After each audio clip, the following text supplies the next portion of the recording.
Je remets la presse. Hop là. Donc, comme l'a dit Hélène, le concours a été lancé en 2018. Le concours Mekitagri est un concours national qui vise à concevoir des innovations numériques, informatiques ou robotiques au service donc d'une agriculture et d'une alimentation durable. On a aujourd'hui 3 éditions qui ont été terminées. On a lancé en septembre 2021 la 4e édition. Donc le concours a été créé initialement pour sensibiliser les ingénieurs de demain à l'alimentation, à l'agriculture et au développement durable. L'un de ses objectifs principaux, c'est d'assembler les compétences des étudiants ingénieurs de tous les secteurs pour trouver ensemble une solution aux nouveaux enjeux planétaires. Et il a aussi pour ambition d'aider les étudiants à envisager l'entrepreneuriat et à initier à la suite du concours la création de startups innovantes. Donc voilà, quelques chiffres. Depuis la première saison, 320 étudiants issus de 48 écoles d'ingénieurs dans toute la France ont participé. Donc c'est au total 75 dossiers, dont 9 ont été récompensés. Et aujourd'hui, on estime que 4 startups se sont lancées ou développées grâce au concours. Pour participer, il suffit d'être élève ingénieur en 2e ou en 3e année d'école d'ingénieur, donc l'équivalent du M1 ou du M2, avoir une carte étudiante valide pour l'année scolaire 2021-2022 et composer une équipe entre 2 et 6 étudiants, inter ou intra-école. On a tendance à conseiller aux étudiants de composer des équipes inter-écoles pour assembler des compétences complémentaires et avoir des projets un petit peu plus aboutis et un petit peu plus complets. Donc, une fois cette équipe composée, il suffit donc de trouver une idée et déposer via un dossier de candidature, on en parlera un petit peu plus tard, une idée de projet pour améliorer les pratiques du champ à l'assiette et accélérer les transitions agricoles et alimentaires. Je laisse maintenant la parole à Philippe Gade, donc le président du jury, qui va vous expliquer un petit peu plus les concepts et le type de projet attendu. Bien, merci. Donc ça a un petit peu déjà été mentionné. Moi, je voulais juste rappeler un petit peu le contexte de l'agriculture française, européenne et même mondiale. Donc l'agriculture, en fait, sa principale fonction, c'est une fonction nourricière. Donc c'est nourrir le monde, nourrir son voisin. Mais aujourd'hui, l'agriculture doit aller au-delà de la production agricole, puisque finalement, elle s'intéresse aux grands enjeux. Donc elle doit démontrer qu'elle peut contribuer aux objectifs de durabilité, maintenir la biodiversité, gérer les ressources, etc. Donc de notre point de vue, l'agriculture, eh bien, avec cet enrichissement en termes de finalité, elle intéresse pas seulement le monde agricole, donc ce n'est pas seulement les chercheurs en agronomie qui vont apporter des solutions, mais on a finalement une attractivité qui va bien au-delà, qui intéresse bien entendu le consommateur, puisqu'il y a ce continuum entre l'agriculture et l'alimentation, mais il y a aussi un continuum vers le citoyen, qui a aussi un regard sur l'agriculture, puisque justement, elle se doit de maintenir la biodiversité, etc., assurer une vie heureuse pour les futures générations. Donc on considère que un point central pour résoudre ces problèmes, pour apporter des solutions, eh bien c'est la jeunesse, donc ce sont les étudiants, les futurs ingénieurs. Ça me semble effectivement important. Et le cadre, ça va de l'agroécologie, donc c'est le mode de production, c'est ce qui se passe au champ, mais c'est ce qui se passe aussi en aval. Donc là, on parle plus d'éco-conception des produits, etc. Donc en fait, le cadre un petit peu du projet en fait englobe un petit peu ces deux notions, du champ à l'assiette, comme ça a été mentionné. Donc quelques mots-clés peut-être, on y reviendra un petit peu après, mais ça me semble important de les souligner en introduction. Donc le projet vise quelque part une future innovation. Bon, je dis bien future parce qu'il n'y a pas de marché encore dans le projet. Donc ça veut dire qu'on s'intéresse à une fonction d'usage qui est nouvelle, ou alors un projet qui va lever certains verrous, certains obstacles, et puis ça correspond forcément effectivement à des besoins qui sont clairement exprimés par des utilisateurs. Alors, bien entendu, dans le projet, comme vous l'avez vu, le mot numérique est important. Donc, ça veut dire qu'en fait, il faut dans le projet, mobiliser effectivement les apports du numérique dans toutes ses dimensions. Donc ça veut dire c'est les capteurs, c'est les différents vecteurs, c'est le traitement des données, c'est également les process qui sont plutôt liés à l'aval, hein, donc à la fabrication des produits, des aliments, etc. Mais c'est aussi les réseaux sociaux qui, quelque part, sont complètement, je vais dire, dans le domaine du numérique. Et puis, on s'est aperçu au travers des différentes expériences, hein, on est quand même à la quatrième, c'est que ce qui fait aussi la réussite, quelque part, c'est la complémentarité interdisciplinaire. C'est-à-dire c'est l'agronome, il est peut-être proche des besoins des agriculteurs, celui qui est plutôt chercheur dans l'agroalimentaire ou futur ingénieur dans l'agroalimentaire, il est plutôt effectivement conscient des progrès que peuvent apporter le numérique à ce niveau-là. Et puis, l'apport technologique, finalement, est plutôt apporté, pourquoi pas, par d'autres domaines de compétences. Donc, des compétences complémentaires pour intégrer l'expertise agronomique, des process de transformation aux technologies numériques, sans oublier le marché. Donc, avoir une approche, effectivement, un petit peu business, économique, nous semble également important dans le cadre du projet. Merci à vous. Merci Philippe. Donc, pour candidater, c'est très simple. Les ouvertures ont commencé le 15 septembre et la clôture des candidatures aura lieu le 15 décembre 2021 à minuit. Donc, pour candidater, cette année, c'est 100% en ligne et il suffit de se rendre du coup sur le site internet de mekitagri.org que vous voyez affiché sur la présentation. Et après, vous allez arriver sur une plateforme. Donc, je vais vous montrer un petit peu comment ça se passe. Vous allez devoir désigner une sorte de chef d'équipe. C'est le référent auquel nous, on va, si on a besoin d'informations ou si on doit vous communiquer des informations, ce sera un petit peu la personne qui recevra nos messages. Donc ce chef d'équipe, ce référent, devra s'inscrire du coup sur la plateforme Choose, sur laquelle vous allez arriver en allant sur Candidater, et renseigner quelques informations, déterminer un mot de passe, choisir la campagne, donc Concours Mekitagri saison 4, accepter les conditions générales et s'inscrire. Une fois que vous êtes inscrit, vous allez arriver sur une plateforme comme ceci, où vous allez pouvoir retrouver le dossier de candidature saison 4 à télécharger dans l'encart bleu et à nouveau quelques informations pour le chef d'équipe à renseigner. Quand vous inscrivez, vous n'avez pas besoin de tout de suite tout remplir, de tout de suite redéposer le dossier de candidature. Vous avez jusqu'au 15 décembre pour le faire. Mais vous pouvez déjà en prendre connaissance et un petit peu vous rendre compte de ce qu'on vous demande, notamment pour les informations personnelles. Donc là, c'est uniquement le chef d'équipe qui renseigne ces informations. Et pour les autres membres de l'équipe, ils pourront être renseignés sur le dossier de candidature. Donc, vous pouvez renseigner s'il y a un professeur qui vous suit, par exemple, sur le projet, et à nouveau, du coup, des informations, votre école d'ingénieur, votre année de cursus, etc. Donc voilà, donc vous avez des informations personnelles, le nom d'établissement, le nom de votre projet si vous l'avez, et comment vous avez connu le concours. Une fois que ce formulaire est rempli et que le dossier de candidature est complété, vous pouvez le déposer sur la plateforme à nouveau, sur dossier de candidature, au format PDF. Donc voilà, vous avez juste à le déposer. Vous pouvez après à nouveau le consulter pour savoir si vous avez bien tout rempli et c'est le bon que vous avez déposé sur la plateforme, c'est toujours intéressant, et envoyer votre dossier de candidature. À la clôture des candidatures, donc le 16 décembre de notre côté, on va vous envoyer un mail pour vous dire qu'on a bien reçu votre dossier de candidature et on fait parvenir les projets aux membres du jury. Je laisse du coup maintenant Philippe Gatt en parler un petit peu plus sur la phase de sélection des dossiers. Ok.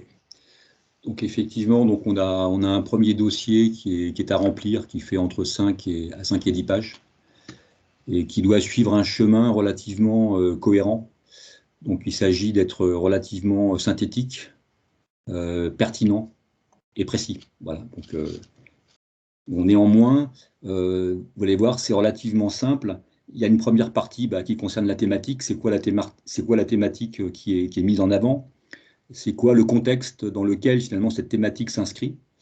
Ensuite, il y a un état de l'art, une analyse, un diagnostic un petit peu de l'existant par rapport à cette thématique. Ensuite, une démonstration en quoi le projet répond à ses besoins ou à ses freins qui ont été identifiés dans l'étape précédente.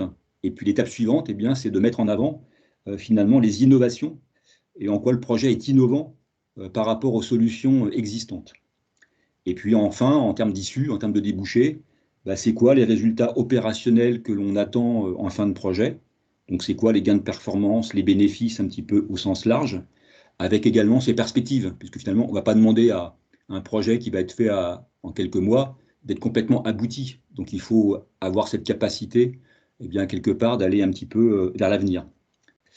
Et puis enfin, il y a une bibliographie qui est importante, parce qu'en fait, elle doit nourrir, elle doit alimenter les parties qui ont été présentées un petit peu auparavant, y compris le contexte, hein, l'état de l'art, et puis également en quoi le projet va être innovant. Voilà.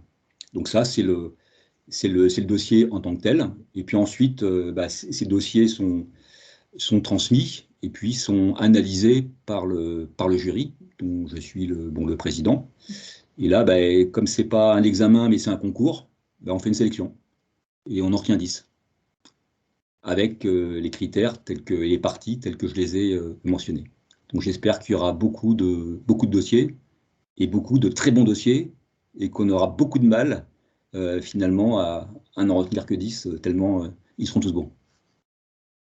Merci Philippe. Et pour compléter ce que vous venez de dire, à la fin du rassemblement jury, on enverra une fiche à l'ensemble des équipes qui n'ont pas été sélectionnées et qui ont été sélectionnées pour leur indiquer les retours, les commentaires des jurys sur leur projet. Voilà, alors à partir du coup du mois de janvier, avec ces 10 équipes finalistes, il va y avoir différents événements qui vont être mis en place. Et donc là, alors rien n'est défini, mais je vais déjà vous présenter un peu ce qui est prévu, en tout cas. Le premier événement prévu est un événement donc, sur le salon de l'agriculture. En première saison et en deuxième saison, on a fait venir l'ensemble des étudiants sur le salon sur une journée, ce qu'on aimerait refaire l'année prochaine si les conditions nous le permettent. Cette journée est l'occasion pour les étudiants de rencontrer des professionnels, différents acteurs du monde agricole et agroalimentaire. Vous pouvez aller voir des agriculteurs, des startups, des entreprises. C'est aussi l'occasion pour vous de rencontrer un peu l'écosystème du concours. Généralement, il y a aussi les membres du jury qui sont là. Il y a aussi rencontrer les autres équipes finalistes, l'organisation, l'équipe d'organisation et évidemment les partenaires aussi du concours. Normalement, donc on fait un événement qui permet aux étudiants de pitcher leur projet. Alors sur les 2 premières éditions, ça s'est fait sur le stand du ministère de l'Agriculture. Je ne sais pas ce qu'il en sera l'année prochaine, mais il y a des chances pour que ce soit à peu près le même format. Les étudiants se succèdent sur scène, pitchent leur projet durant 3 à 4 minutes, répondent à une question ou 2 questions de l'animateur. Et donc l'événement dure à peu près 30 minutes. Le temps que voilà, toutes les équipes passent. Généralement, c'est un événement qui est très apprécié par les étudiants, qui permet de faire pas mal de réseautage. Et d'ailleurs, si vous souhaitez revoir le deuxième passage de la deuxième saison, pardon, les équipes ont été filmées et du coup, c'est disponible sur la chaîne YouTube Mekitagri. Le deuxième événement qu'on risque d'organiser, alors l'année dernière, on a mis en place les rencontres de Mekitagri. Les rencontres de Mekitagri ont été mis en place parce que donc il n'y avait pas eu de salon d'agriculture l'année dernière. Et donc, on a décidé de créer aux équipes finalistes une journée dédiée. Elle s'est composée en 2 parties. La matinée, les étudiants ont pu pitcher leur projet et aussi assister à une table ronde sur le thème de l'agriculture et du numérique. Et l'après-midi, c'était une après-midi qui était seulement donc, réservée aux finalistes, où là, ce n'était pas retransmis en live, où ils ont pu rencontrer un incubateur, un fonds d'investissement, Antoine, qui était déjà là l'année dernière et qui a pu du coup parler de son expérience. Et il y avait également une entreprise. Donc là, cette année, j'ai pas encore non plus totalement le format. Le format n'est pas complètement arrêté. Ce qui est sûr, c'est que comme les pitchs auront déjà été faits sur le salon, on ne refera pas pitcher les équipes finalistes, mais que ça restera une journée qui est dédiée à l'entrepreneuriat et à la rencontre de professionnels pour que vous puissiez avoir des retours d'expérience, poser vos questions et toujours élargir votre réseau. Je pense que cet événement aura lieu entre le mois de avril ou mai 2022 en fonction des disponibilités des équipes finalistes. Le troisième événement est la finale qui aura lieu donc, le jeudi 16 juin 2022. Elle a toujours lieu à Paris. Le lieu n'est pas encore arrêté non plus pour l'année à venir. Pour le format, donc, toutes les équipes finalistes sont invitées à venir présenter leur projet devant les membres du jury. Il y a 15 minutes de présentation orale suivies de 15 minutes de questions, où vous répondez aux questions des membres du jury. Il y a 5 équipes qui passent le matin, une pause déjeuner, 5 équipes qui passent l'après-midi. Et suite aux délibérations des membres du jury, la journée est suivie d'une remise de prix qui récompense donc 3 lauréats. Et pour rappel, donc, le premier prix est de 3 000 €, deuxième prix de 1 000 € et le troisième prix de 1 500 €. Je vais laisser la parole à Philippe qui va vous parler donc, des critères d'évaluation de la finale et des documents aussi annexes à remettre. Bon, je pense que quasiment tout a déjà été dit. Hein, donc, ce qu'on peut peut-être dire, c'est qu'entre la phase 1 et puis cette deuxième phase de sélection, dans le jury, en fait, il y a deux membres qui vont suivre en particulier donc les projets. Donc ça, c'est important. Et ça veut dire qu'en fait, il y a une possibilité d'accompagnement. C'est-à-dire qu'entre le moment où, effectivement, où vous êtes sélectionné et puis jusqu'à la date ultime où la finale va être réelle, eh bien, il y a une possibilité d'avoir des échanges. Donc ça s'est passé les années précédentes et c'est relativement intéressant, j'allais dire, pour ceux qui concourent, puisque on peut se heurter à différents types d'obstacles ou se poser des questions un petit peu en cours de route. Et sachez que les membres du jury sont là pour vous aider. Donc ça peut être précieux. Donc une fois que les dossiers nous parviennent, donc on se réunit au niveau du jury pour les évaluer. Donc quelque part, il y a déjà une évaluation de l'écrit par les différents membres du jury. Et puis ensuite, c'est surtout finalement suite aux présentations orales qu'il y a un débat parmi les membres du jury. Et en fin de séance, effectivement, on fait notre sélection. Voilà. Donc c'est souvent difficile. Si je prends le cas de l'année dernière, par exemple, il y avait bien 5 ou peut-être les 7 projets sur 10 qui auraient pu être sur le podium. Et c'était tellement difficile de les classer qu'on l'a fait malgré tout. Donc on est souvent, j'allais dire, en accord au sein du jury. Mais sachez qu'effectivement, ça peut être difficile dès lors que les projets sont très bons. Alors comme l'a souligné Hélène, c'est 15 minutes de présentation orale et c'est 15 minutes de questions. Donc les questions sont en général un petit peu pré-planifiées parce que nous on se réunit un petit peu en amont. Mais ceci dit, il y a des réunions il y a des questions qui peuvent apparaître complètement en live parce qu'on est quelque part, je ne dis pas étonné, mais c'est arrivé, c'est-à-dire qu'il y a des progressions ou des améliorations ou des orientations qui sont faites et de ce fait, on peut avoir des questions un petit peu nouvelles suite à ce qu'on entend. Merci Philippe.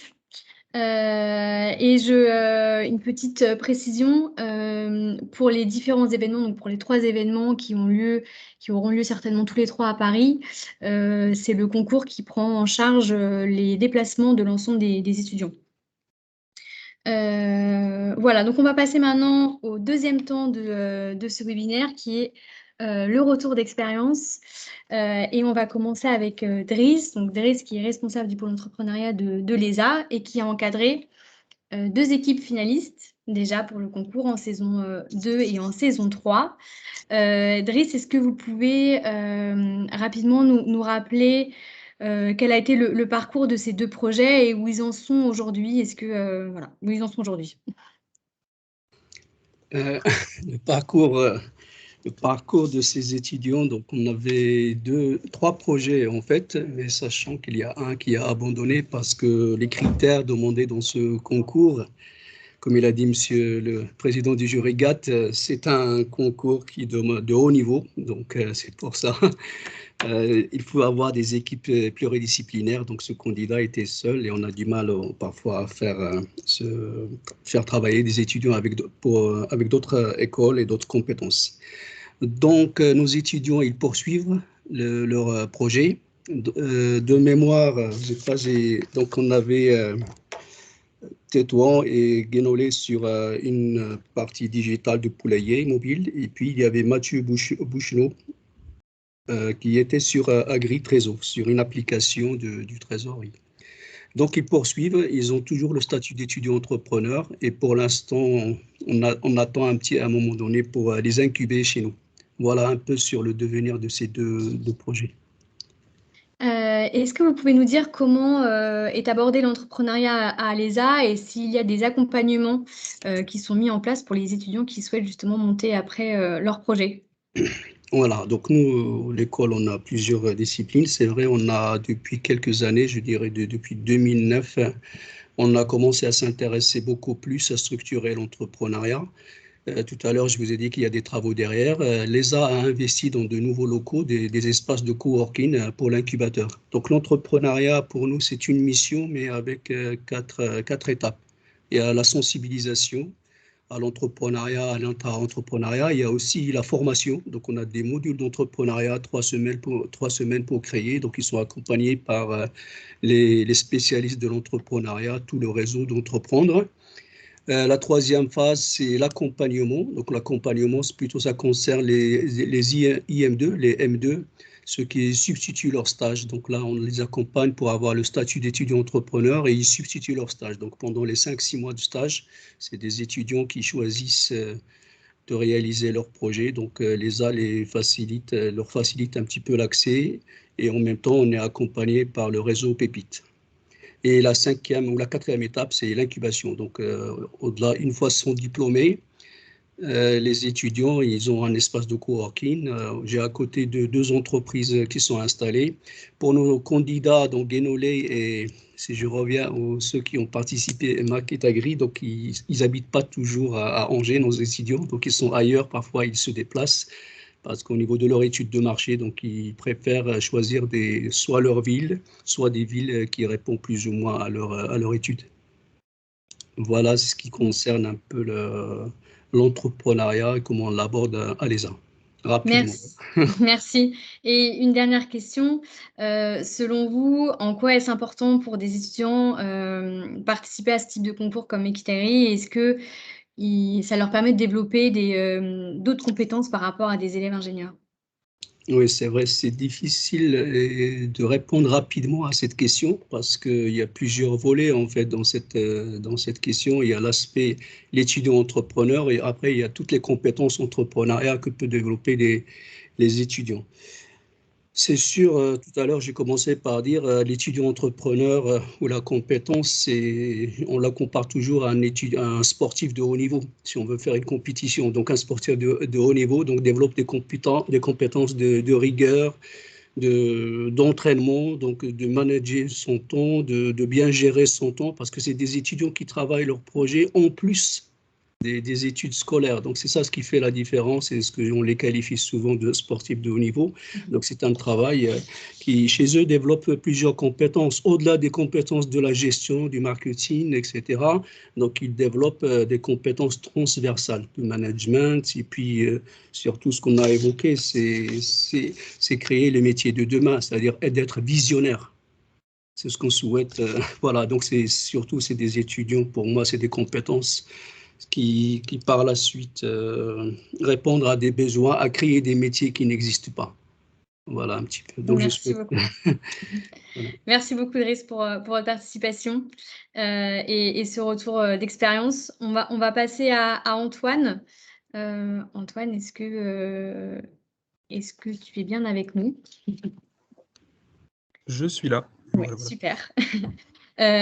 Antoine, donc tu l'as dit tout à l'heure, donc tu as gagné le premier prix de la saison 1 de Mekitagri Oui. avec le projet donc, Ferrodrone, et tu as monté aujourd'hui ta start-up. Est-ce que tu peux nous rappeler un peu le projet Ferrodrone, comment il est né et ce qui vous a motivé avec ton équipe à participer à Mekitagri? Effectivement. Alors, Ferrodrone, à la base, c'est un projet qui est né à l'école centrale de Lyon. Donc, on était étudiants en école d'ingénieur. L'idée était à la base de proposer un service innovant pour déposer des phéromones sur les arbres fruitiers. L'idée étant de permettre aux agriculteurs de s'épargner un travail manuel et d'accéder plus facilement à une méthode de traitement bio qui est la confusion par phéromones, et donc de proposer un service par drone pour épargner du travail aux agriculteurs. Alors nous, quand on était en première année d'école d'ingénieur, on a développé une solution purement technique dans un cadre d'études, mais petit à petit, on a souhaité en faire une entreprise parce qu'on a constaté qu'il y avait un vrai besoin et qu'il y avait un potentiel économique derrière tout ça. Donc on s'est présenté en début de deuxième année d'études au concours Make It Agri dans l'idée de prouver que ce n'était pas seulement un prototype qui marchait, mais aussi une solution économiquement intéressante et dont on pouvait derrière créer une entreprise. Et donc, ce concours, on l'a fait dans le but de déjà faire nos preuves, vérifier que par l'intermédiaire de l'aval d'un jury, que ce qu'on espérait était bien cohérent, et puis derrière, avoir un petit peu d'argent pour avancer le développement technique de notre prototype. Merci. Tu as commencé déjà à répondre à la prochaine question, mais c'était de savoir ce que tu avais apprécié dans le concours et ce que ça vous avait apporté, au-delà peut-être d'un prix financier. Ce qu'on a bien aimé, c'est l'environnement très, très spécialisé agriculture. C'est un concours qui est exclusivement dédié à des projets qui travaillent dans une thématique agricole, ce qui veut dire que au cours de la finale, au cours des différents événements, on a pu rencontrer des personnes du milieu agricole, que ce soit par l'intermédiaire de l'Académie d'agriculture de France, les sponsors, la Fondation Avril, etc. Et donc, on a notamment bien apprécié la présence en première année de l'équipe Make It Agri sur le salon de l'agriculture, ce qui nous a permis de faire des pitchs devant un nombre de personnes assez important. Donc non seulement c'était un bon entraînement, mais en plus c'était une manière de rencontrer des futurs partenaires et concurrents, dont certains sont toujours en lien avec nous aujourd'hui. Et puis derrière, effectivement, la récompense du prix nous a permis d'investir dans du matériel, d'avancer notre prototypage à un stade déjà, un stade très, très en amont du projet, avant même d'avoir créé une entreprise ou levé des fonds. Est-ce que tu peux nous dire quand et comment vous avez décidé avec votre équipe justement de poursuivre Ferrodrone et de le monter concrètement? Et si vous avez bénéficié d'une aide autre aussi que le concours, parce que le concours n'a pas non plus été la seule aide que vous avez reçue. Est-ce que vous avez eu d'autres choses? Effectivement. Alors, en fait, le concours Make It Agri est tombé en plein dans notre période un peu de transition d'un projet d'études vers un projet entrepreneurial. Donc, on était dans une phase où justement on cherchait à voir comment on allait travailler ceci en parallèle de nos études, au-delà de nos études, puisque aujourd'hui je suis diplômé et je continue de travailler sur ce projet en tant qu'associé d'une entreprise. Le concours Make It Agri est arrivé en parallèle d'autres concours. Alors, on avait par exemple fait d'autres concours d'innovation au même niveau, sachant que Make It Agri était le seul qui était vraiment axé entrepreneuriat dans ce qu'on avait fait, et peut-être celui qui permettait le meilleur accompagnement à ce stade d'avancement. Après, depuis, comme forcément, on a récolté un peu de succès technique, on a commencé à faire de la prestation de service. Donc aujourd'hui, on est accompagné de manière un peu plus sur du plus long terme par des cabinets d'accompagnement, un incubateur, des avocats experts comptables et ce genre de structures qui sont faites plus pour accompagner des entreprises que des jeunes projets. Bien sûr.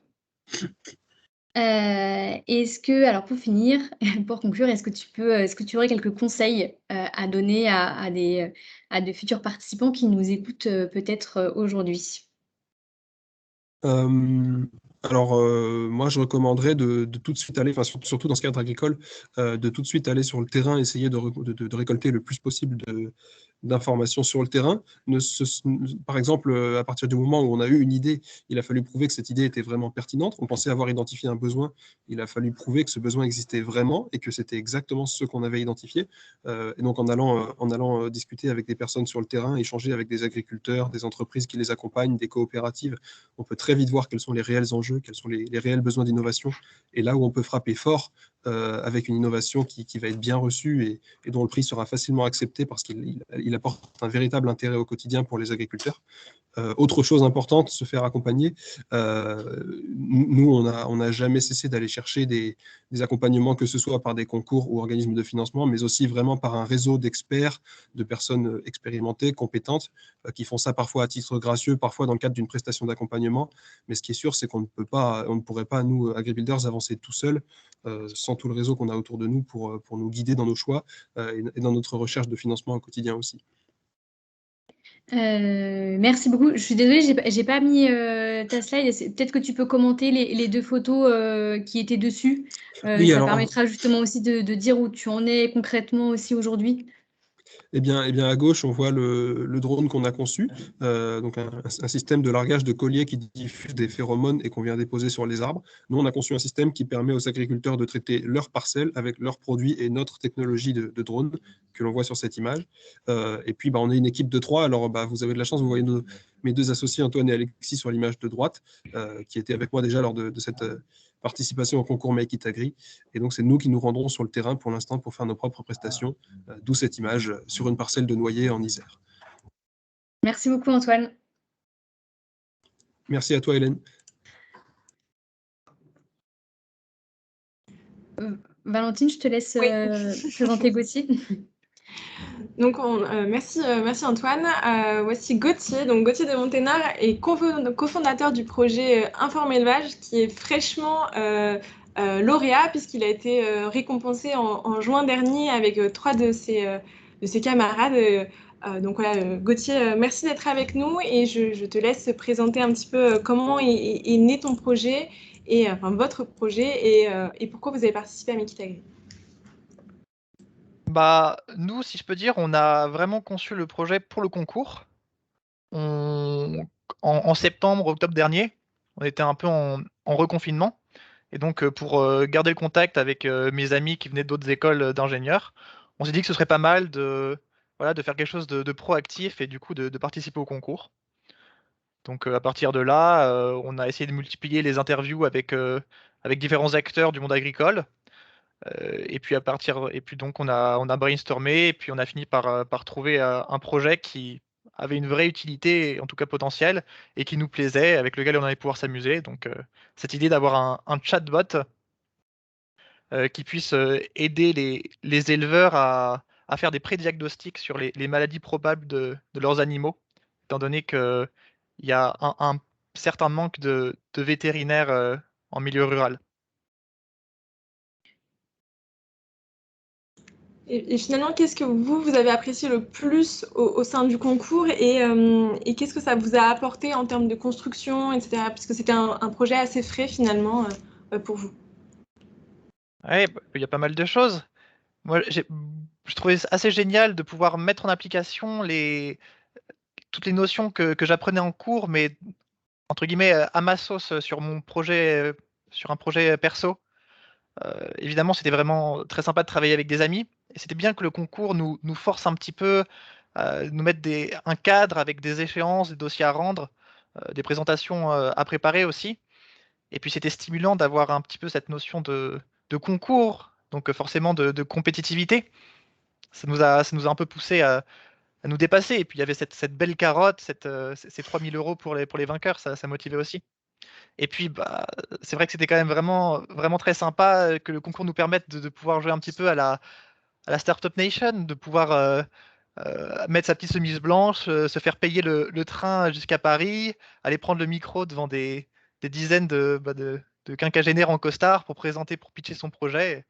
Et en plus, cerise sur le gâteau, après pouvoir se faire servir des petits plats du traiteur par toi et par Hélène. Donc c'était vraiment sympa ça aussi. Et merci pour les quinquagénaires. Et finalement, depuis la récompense en juin, qu'est-ce qui s'est passé exactement pour Informer Élevage? Bon, bah, après avoir fêté ça et profité un peu des vacances, sur les conseils d'Antoine notamment, avec qui on avait pu échanger un petit peu l'année dernière, on a bien pris le temps de discuter, de se mettre d'accord sur la manière dont on envisageait la suite, de bien mettre par écrit pour que ce soit bien clair la vision qu'on avait. Et puis à partir de là, bah, c'était reparti. On est rentré dans un incubateur. On s'est aussi associé avec un étudiant vétérinaire et puis on continue tous les quatre à travailler à côté sur ce projet. On aura bientôt normalement fondé une société. Donc j'imagine que c'est un petit peu la suite que vous espérez, créer une société, développer votre projet. Qu'est-ce que vous envisagez finalement à court terme et à plus long terme pour Informer Élevage? Bah, l'idéal, ce serait, je dirais, d'ici 2022, d'avoir fin 2022, d'avoir une application commercialisable. Donc bon, il y a encore du pain sur la planche, on doit remplir la base de données. On aura potentiellement des petits combats avec l'ordre des vétérinaires au niveau de la législation. Et puis, il faut peaufiner un petit peu notre business plan, mais voilà, on y travaille.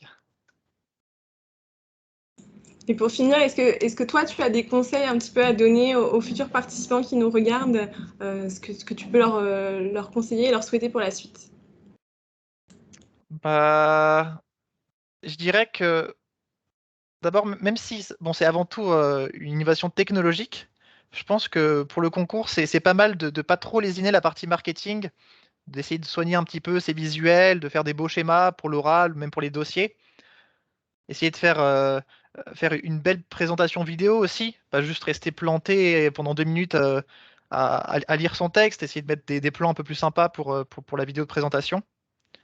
Et puis, bah, on n'a pas assez discuté, je pense aussi, avec les membres du jury qui étaient un peu nos mentors, surtout la partie business, parce que bon, en tant qu'ingénieur, c'était peut-être un peu moins notre tasse de thé, et donc on avait un petit peu des fragilités, donc je pense qu'il ne faut pas hésiter à aller discuter donc avec les mentors ou même avec l'enseignant qui vous encadre. Et puis, de manière générale aussi, il ne faut pas hésiter à aller voir les professionnels de tous les domaines qui sont en lien avec le projet, parce que finalement, il y a beaucoup de personnes qui sont disponibles, qui sont heureuses de parler de leur travail. Et puis, bah, c'est super enrichissant de pouvoir écouter des gens passionnés et parler de leur métier. Donc ouais, je dirais ça. Merci beaucoup, Gauthier. Merci Gauthier. Du coup, on va passer à la troisième. Alors, je vais te repasser la parole, Gauthier, dans quelques instants pour que tu présentes ta slide et ton projet en attendant que les questions viennent. Mais du coup, je m'adresse à tous les participants. Si certains ont des projets en cours et souhaitent donc savoir si le sujet correspond au concours, si vous avez des questions sur l'organisation ou là, c'est aussi voilà, l'occasion pour vous de poser n'importe quelle question. N'hésitez pas à le mettre sur le chat. Et du coup, en attendant ça, Gauthier, est-ce que tu peux présenter donc Informer Élevage, ton projet, s'il te plaît? Oui, donc c'est une application avec un chatbot. Donc c'est pour les éleveurs. Donc on a un algorithme qui est fait pour optimiser les questions qui vont être posées à l'éleveur sur les symptômes de son animal malade pour trouver au mieux les, les maladies là où les maladies potentielles pour faire un prédiagnostic qui puisse notamment jauger de l'importance d'aller voir un vétérinaire. Il y a aussi euh, des possibilités de suivi post-traitement et voilà, et puis différents traitements conventionnels et également alternatifs. Merci. Ah, on a une question. Alors, peut-on participer si on est en césure entre la deuxième et troisième année d'ingé? Oui, oui, oui, c'est bon. C'est possible.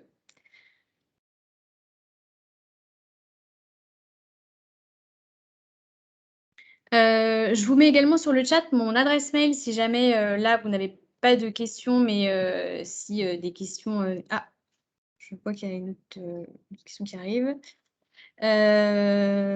Sur une thématique d'innovation alimentaire, sans avoir un projet numérique ou informatique en particulier, peut-être plus associé.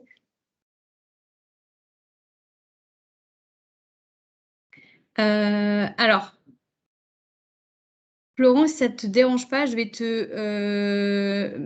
activer le micro. Je pense que Philippe Guette pourra répondre à ta question directement. Ce sera plus simple. Donc, je vais activer ton micro. Hop.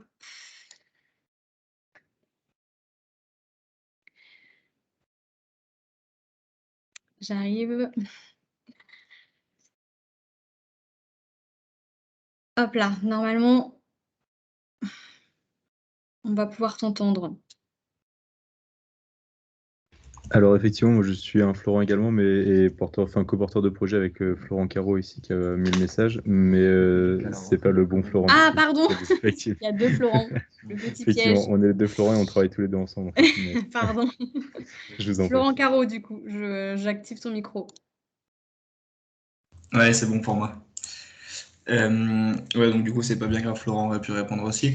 Mais en gros, dans l'idée, on est parti dans la démarche, on va dire, sens inverse de ce qui vient de nous être présenté précédemment, par exemple pour le cas des drones, où nous, on n'a pas un projet, on va dire, de robotique ou d'informatique, mais on a un projet en fait alimentaire où on est en train de concevoir des nouveaux aliments, on va dire, avec une nouvelle source de protéines en particulier.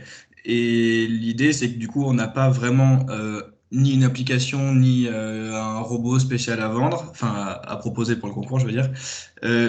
Je pense que dans le cadre de notre réflexion et dans le développement de notre entreprise actuelle, on pourrait imaginer concevoir un robot qui pourrait répondre à une de nos attentes. Mais en fait, dans le fond de notre projet actuel et dans la conception de notre entreprise, on n'a pas vraiment de la robotique ou quelque chose à vous proposer aujourd'hui. Donc, soit nous, on peut s'engager là-dedans et du coup travailler une thématique annexe, on va dire, qui n'est pas forcément une de nos priorités actuelles, soit on peut essayer de... Enfin, on vous propose en fait ce qu'on fait nous déjà aujourd'hui sans avoir vraiment quelque chose de numérique, on va dire. Je ne sais pas si vous voyez le fond de ma question. On a eu un projet comme ça dans la saison précédente où en fait c'était un projet qui était très destiné justement au domaine aval. Il s'agissait de récupérer et de valoriser de mémoire des coquilles d'œufs. Donc à la fois pour ces parties, je vais dire, calcaires, mais ces parties plutôt nobles, avec des process, on va dire, de transformation complètement innovants, avec déjà, on va dire, un business plan qui nous paraissait bien avancé. Donc on a discuté et on a demandé à l'équipe de travailler sur comment mobiliser le numérique dans le cadre de leur projet. Donc ce n'est pas forcément des robots, des capteurs ou des drones, hein. Ça peut être des applications numériques, par exemple, pour aider à la traçabilité, pour rendre compte de la chaîne de valeur, etc. Donc je pense qu'il peut y avoir une réflexion autour de ça. Donc j'en ai pas parlé aux différents membres du jury, mais en tant que président, je suis très ouvert, on va dire, à dialoguer avec vous pour voir les possibilités afin que vous puissiez déposer votre projet. Donc, à vous entendre aujourd'hui, ça reste ouvert. Ok. Mais on avait réfléchi aussi de développer du coup un robot qui pourrait rentrer dans la thématique de ce concours, mais c'est juste, enfin, l'idée de base, c'est qu'on partait pas d'un produit numérique, quoi, mais on peut arriver, du coup, comme vous disiez, à se rattacher à cette thématique-là à travers notre projet. Donc oui, ça peut coller. Hélène va vous donner un petit peu les contacts, en fait, et puis on va Tout à fait. Tout à fait. Je vous ai mis mon adresse mail. N'hésitez pas à me refaire un mail et je vous mettrai en contact avec Philippe. Ok, ça marche, merci. N'hésitez pas aussi à vous inscrire sur la plateforme et télécharger le dossier. Vous puissiez voir aussi les différentes questions qui sont posées et peut-être vous donner aussi une meilleure vision de ce qui sera attendu. Mais voilà, prenez mon mail et je vous réponds avec les coordonnées de Philippe. Alors c'est vrai qu'il y a des projets qui sont, on va dire, davantage technologiques. On voit que l'entrée principale, c'est la technologie qui est un petit peu innovante. Et on sent moins, j'allais dire, la fonction d'usage en termes d'innovation, en termes de pertinence. Et puis, à l'opposé, il y a le contraire, c'est-à-dire qu'il y a une idée géniale, ça correspond à un besoin, mais on va essayer de rentrer le numérique un petit peu, j'allais dire, avec un chausse-pied, quoi. Donc, il faut trouver un équilibre, j'allais dire, complètement parfait entre les deux, c'est-à-dire qu'il il faut qu'effectivement, pour lever certains freins, certains obstacles à une idée, le recours au numérique devient complètement indispensable. Et ça, on l'a bien vu dans les 2 exemples précédents.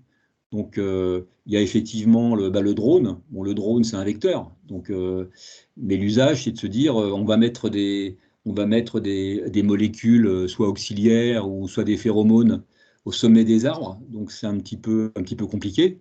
Donc, ça prend du temps, c'est périlleux, etc. Et on va mettre un système. Donc, on va donner une fonction d'usage complètement pertinente au drone, avec un système aussi où le drone peut porter plusieurs anneaux simultanément. Il les dépose les uns après les autres selon un schéma spatial, on va dire, de dépôt, etc. Tout ça de manière complètement automatisée. Et là, on voit bien qu'on rentre complètement dans le sujet. C'est-à-dire que par rapport à des solutions existantes qui, quelque part, est grimpées aux arbres pour aller mettre des phéromones, on a trouvé une solution qui permet à la fois la sécurité et puis la productivité. Et puis pour un farm élevage, c'est un petit peu la même chose. Hein, les vétérinaires deviennent de moins en moins présents sur le terrain. Par contre, les maladies le sont davantage. Comment aider les éleveurs, effectivement, à faire un prédiagnostic grâce au numérique. Merci Philippe. Je réponds à la question de Romane. Gauthier a parlé d'une vidéo de présentation. Ça arrive à quel moment dans le concours? Et au niveau du dossier, est-ce possible de cocher plusieurs cases pour la rubrique du projet?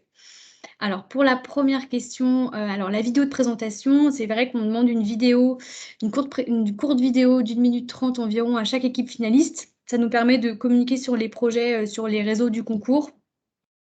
Vous pouvez aller voir d'ailleurs les anciennes vidéos des équipes finalistes sur la chaîne YouTube toujours du concours. Et ça, généralement, on la demande vers le mois de mars-avril. Mais on vous tient informé de toute façon on vous envoie le brief de la vidéo fin janvier pour que vous puissiez avoir au moins un mois et demi pour la faire. Après, Hélène, ce qu'on peut dire aussi, c'est que lors de la présentation orale, il peut y avoir aussi une vidéo. Bon, il y a eu des projets, par exemple, où la thématique, c'était un poulailler autonome. Donc, un poulailler, c'est grand comme une caravane. Donc, il est clair qu'on ne peut pas venir avec un poulailler dans un amphithéâtre. Bon, par contre, on peut en faire une vidéo. Voilà, donc, la vidéo peut aussi avoir toute sa place. Et pour le projet Ferrodrone, de la même manière, on a bien vu de visu que ça fonctionnait, quoi. Donc, le drone prend les anneaux et puis va effectivement les déposer au sommet des arbres. Voilà, donc ça peut être tout à fait pertinent de présenter une très courte vidéo qui montre le caractère complètement opérationnel, finalement, de l'innovation. Tout à fait. Effectivement, je reprécise, il y aura 2 vidéos à faire. Une vidéo de présentation d'équipe de projet en mars et une vidéo de présentation pour le jury final.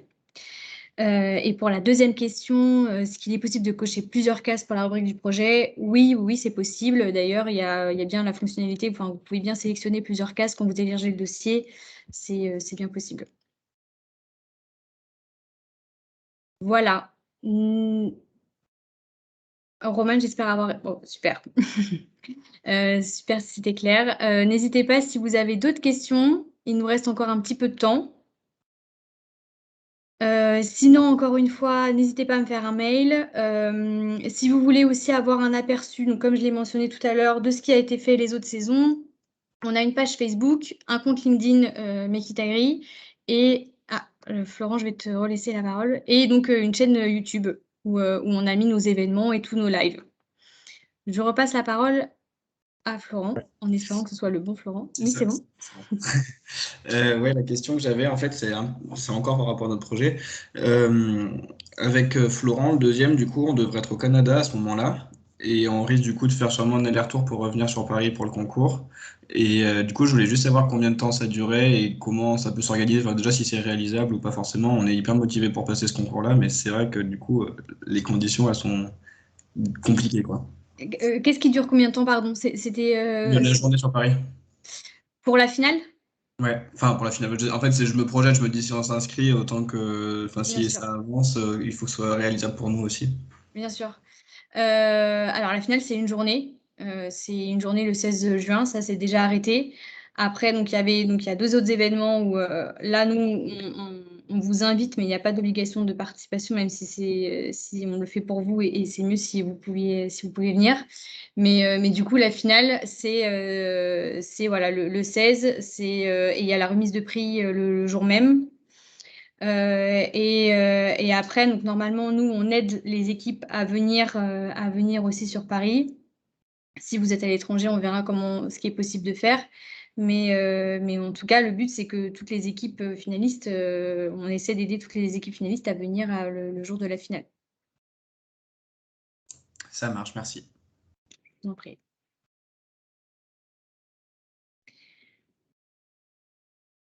Est-ce qu'il y a d'autres questions? Alors, vous n'allez pas pouvoir me répondre, mais j'attends encore quelques secondes, voir sur le chat s'il y a d'autres questions. Sinon, je vais remercier l'ensemble des intervenants aujourd'hui, Philippe, Gauthier, Driss et Antoine pour leur participation, et également à tous les étudiants qui se sont connectés aujourd'hui. Et encore une fois, toute l'équipe d'organisateurs du concours se tient à votre disposition pour les questions, et on espère avoir vos dossiers. Et on vous rappelle que c'est jusqu'au 15 décembre minuit pour le dépôt de dossier. Très bonne journée à tous. Encore merci. Et à très bientôt. Bonne journée à tous. Merci, bonne journée. Merci à vous. Merci à vous. Et bravo pour Makitagri, parce que c'est un accélérateur de toutes les innovations numériques. Merci beaucoup. Merci Driss.